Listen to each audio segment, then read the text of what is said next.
صحابہ کے تفصیلات ان کی زندگی کی زیر باس نہیں لانی چاہیے، اس سے ان کا احترام ختم ہو جاتا ہے۔ مثلا صرف آپ کو اتنا پتہ ہو کہ علی علیہ السلام چوتھے خلیفہ ہیں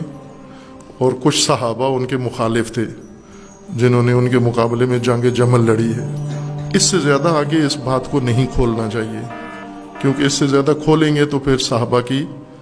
بے احترامی ہو جاتی ہے، احترام ختم ہو جاتا ہے، جبکہ ہمیں سب کا احترام کرنا ہے۔ جنہوں نے علی علیہ السلام کے اس طرف سے مل کے جنگ کی ہے اور جنہوں نے ان کے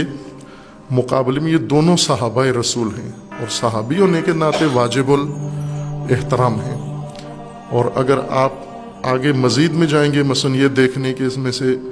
حق پہ کون تھا، اس میں سے غلط کون تھا، اس میں سے درست کون تھا، اس میں سے نادرست کون تھا،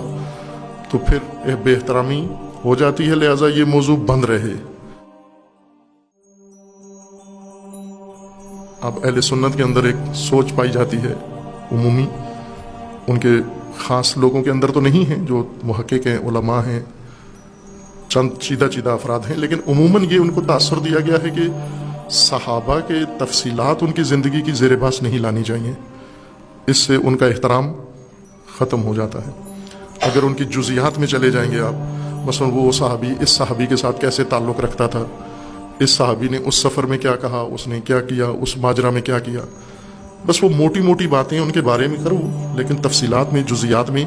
نہیں جانا، ورنہ نتیجہ کیا ہوگا کہ آپ کے دل سے صحابہ کا احترام ختم ہو جائے گا، چونکہ تفصیلات میں تو بہت کچھ آتا ہے، نشیب و فراز رہتے ہیں انسان کی زندگی کے اندر۔ مثلا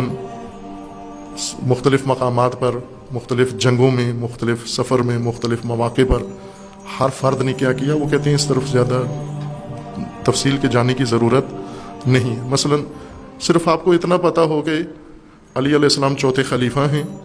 اور کچھ صحابہ ان کے مخالف تھے جنہوں نے ان کے مقابلے میں جنگ جمل لڑی ہے، اس سے زیادہ آگے اس بات کو نہیں کھولنا چاہیے، کیونکہ اس سے زیادہ کھولیں گے تو پھر صحابہ کی بے احترامی ہو جاتی ہے، احترام ختم ہو جاتا ہے، جبکہ ہمیں سب کا احترام کرنا ہے۔ جنہوں نے علی علیہ السلام کے اس طرف سے مل کے جنگ کی ہے اور جنہوں نے ان کے مقابلے میں، یہ دونوں صحابہ رسول ہیں اور صحابی ہونے کے ناطے واجب الاحترام ہیں۔ اور اگر آپ آگے مزید میں جائیں گے، مثلا یہ دیکھنے کہ اس میں سے حق پہ کون تھا، اس میں سے غلط کون تھا، اس میں سے درست کون تھا، اس میں سے نادرست کون تھا، تو پھر بے احترامی ہو جاتی ہے، لہٰذا یہ موضوع بند رہے۔ اب شیعہ کبھی کبھی کھول دیتے ہیں، لیکن اہل سنت اس موضوع کو نہیں کھولتے، وہ تمام صحابہ کا یکساں احترام کرتے ہیں رضی اللہ عنہم، کہ یہ سارے ٹھیک تھے، سب کچھ کر کے بھی ٹھیک تھے یہ سارے۔ احترام نہیں ختم ہوتا، آپ صحابہ کی پوری تاریخ پڑھو، پیش کرو، ساتھ احترام بھی کرو ان کا۔ اگر دل کرتا ہے سب کا احترام کرنا ہے تو اس میں کوئی ممانعت نہیں ہے۔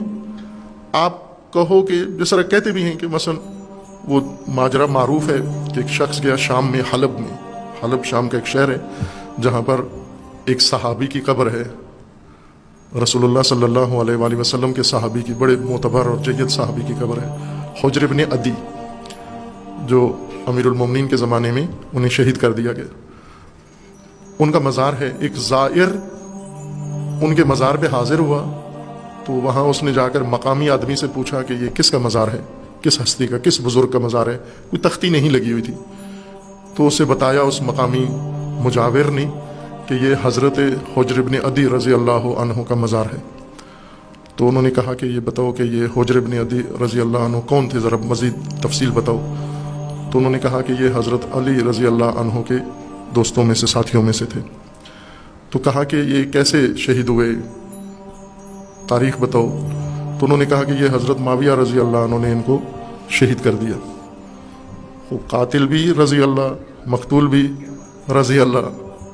وہ شہید بھی رضی اللہ، امام بھی رضی اللہ، اس کا دشمن بھی رضی اللہ خوب دل کرتا ہے احترام کرنے کا، کرتے رہو، اس سے تو کوئی رکاوٹ نہیں بنتی، لیکن حقیقت سمجھ تو لو کہ کیا ہوا، مارا کس نے، مرا کون، کیوں کیا یہ سارا کچھ. بعد میں بے شک احترام کرو ان کا، کوئی بے احترامی کرنا لازمہ نہیں ہوتا، احترام سے نام لو، سب کا نام لو آپ. اپنی اپنی جماعت میں سب کا دل یہی کرتا ہے کہ کچھ کردار چھپے ہی رہیں، زیر پردہ رہیں، بہتر ہیں. نہ، آپ بے شک احترام کرو، کسی کی بے احترامی نہ کرو، لیکن حقیقت سے دستبردار نہ ہو، حقیقت پتہ ہو ہمیں کہ ہر کردار کیا رہا.